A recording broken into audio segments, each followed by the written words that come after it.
नमस्कार मंडळी. सकाळी उठलो आणि चहा घेतला. चहा घेतल्या घेतल्या गोट्या तयारी करून आला, काऊन की गोट्याला घेऊन जायचं आपल्या दवाखान्यात नाही. काऊन की त्याच्या हाताला चावली आहे मांजर आणि हात लय सुजला होता, त्याच्यानं त्याला घेऊन जायचो दवाखान्यात नाही. म्हणून गाडी घेतली आणि दवाखान्यात आलो. आणि हे आहे आपल्या कुपट्याचा सरकारी दवाखाना. दवाखान्यात आलो आणि गोट्याच्या नावाची चिठ्ठी फाडली. एकदम शांत सारखा बसून होता, काऊन की त्याला माहित नव्हतं आता इंजेक्शन भेटते म्हणून.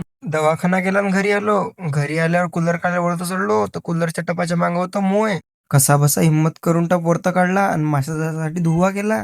माशा वगैरे गेल्या आणि टपाले खालता आणलं. मग त्याचं मोय पण काढून घेतलं. आणि हे एकदम नॅचरल हनी, एकदम झिरो मिलावट. येता येता टरबूज आणलं होतं, म्हणून टरबूज धुवून घेतलं आणि टरबूज कापून खाल्लं. ये बाबूराव का स्टाइल है। मग तिथून मंगलाची आलो. तो ये गरीब मुझे पैसे दिखा रहा था, बहुत पैसा आहे अपने पास. मग कैची घेतली आणि त्या ताडपत्रीची अनबॉक्सिंग केली. काऊन ताडपत्री आपल्याला टाकायची होती गाडीवर, तर म्हणून पहिले ताडपत्रीची साईज पाहिली आणि ते घेऊन आलो बाहेर आणि गाडीवर टाकून पाहिली तर गाडीवर एकदम परफेक्ट बसली होती रे बा. व्हिडिओ आवडला असेल तर लाईक करा. चला भेटतो तुम्हाला उद्या.